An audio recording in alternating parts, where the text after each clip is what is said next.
Carol Atmore, who is working with the Health Research Council, and she has a lot of things to tell us. So welcome, Carol. Thank you very much for coming. Thank you. So you're doing some research as well, but you have been recently on a trip over to the UK. Well, about 18 months ago, I did look at rural health services in the Scottish Highlands and Islands. Wow. And I went over there with a colleague, and then later that year I did a 3-month sabbatical at the King's Fund and looked at rural health services in 2 parts of rural England. Yeah. You could argue whether there is such thing as rural England, but we found some. And so I was talking about that at the conference today in terms of what solutions they've had to problems of, health service sustainability and workforce issues. Interested in how that can be implemented in New Zealand, particularly West Coast where I was working previously. And that was the basis of the thinking behind the research I'm currently doing with funded by the Health Research Council called Foxley Fellowship, and I'm doing that based in Dunedin. Okay, so what's your research going to focus on then in particular? The current research I'm doing. So looking at how we can improve and maintain healthcare quality for rural communities, particularly when they need hospital level services. Okay. So one of the things that I was conscious of when I was working on the west coast of New Zealand, South Island New Zealand, and looking in rural Scotland and in rural England, one of the issues is that quality is often defined by urban standards. And if we don't work out a different way of defining quality that's appropriate to rural settings, the risk is that there'll be continued centralisation of services. So that's one of the key things I'm looking to explore with my Foxley Fellowship research at the moment. Okay, and what were the different things that you found in the UK, the things that sort of like you went, oh, they do it like this there?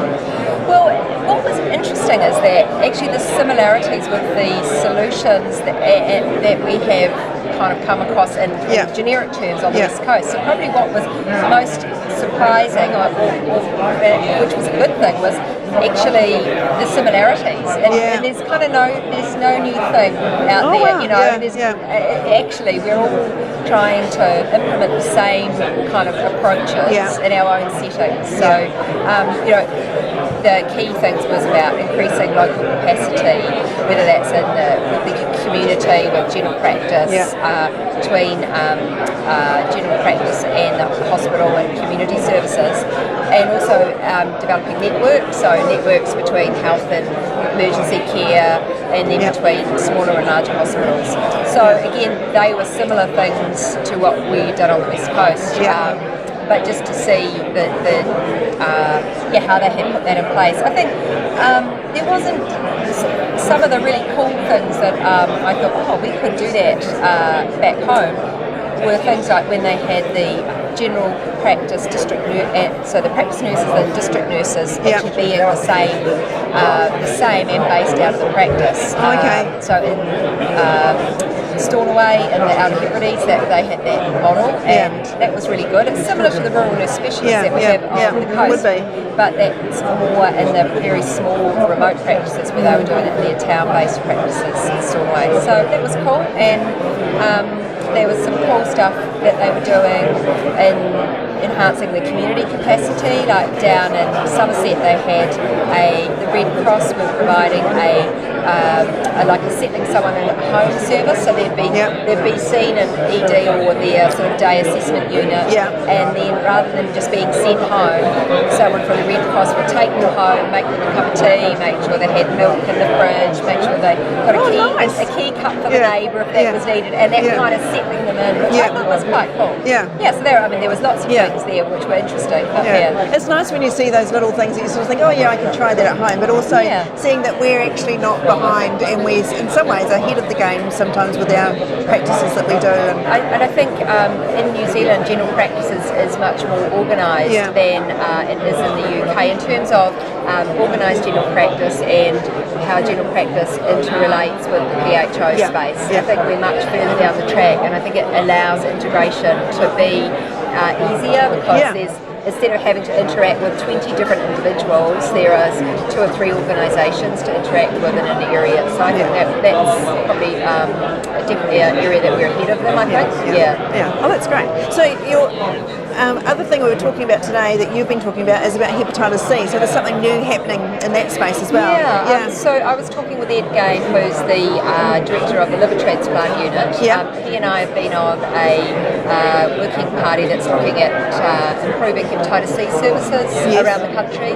And so we started doing that, it's probably a year ago. And then in June, Pharmac announced that they were going to fund the sub-direct acting antivirals, so tablets to treat hepatitis C with, rather than interferon-based nasty stuff that makes you feel terrible for a year. And I know my patients suffer for a year. I know. On it. I know. And only half of them actually you get a cure at the end of it. The new drugs are going to be available for GPs to prescribe from the 1st of October. And that's amazing. It's a tablet-based regime, 12 weeks, and 95 to 98% cure rate. So that's pretty good. That is really good, And so only half of the people with Hep C are eligible because it only works for genotype 1. And only half of the people with hepatitis C in New Zealand know that they've got hepatitis C. So there's like two challenges. One is to actually identify the undiagnosed people. The major cause of liver cancer in New Zealand is hepatitis C infection, primary liver cancer. So we need to identify the people that don't currently have Hep, don't know they've got Hep C, and then the half of the population that is eligible for the new medication, actually identify them, invite them, get them onto the medication. So is there going to be information going out to general practices about how that's going to work and what we should be doing to identify our patients? So the Pharmac and the Ministry of Health website's got quite a lot of links of information about that for people to refer to. The college has had an online e-learning tool for hepatitis C for a number of years, and that's just being updated by Ed Gain to make that relevant for the new medication, and a notification of that will come out via e-pulse when it's ready. It shouldn't be the next couple of months, month or two. Also, we're going to develop an audit tool for get that MOPS accredited, so that people can go and audit their patients and then identify who needs a FibroScan, who needs more blood tests, who's eligible for the new meds, who needs a yearly follow-up, and hopefully it's not too far away that the drugs that will treat the other genotypes will come as well. Oh wow! It's good when we get medication that works so well. But Indeed. It's really great. So thanks for coming. It's been really good talking to you. Thanks. And hopefully everything goes well for you with your research. Thank you. Okay.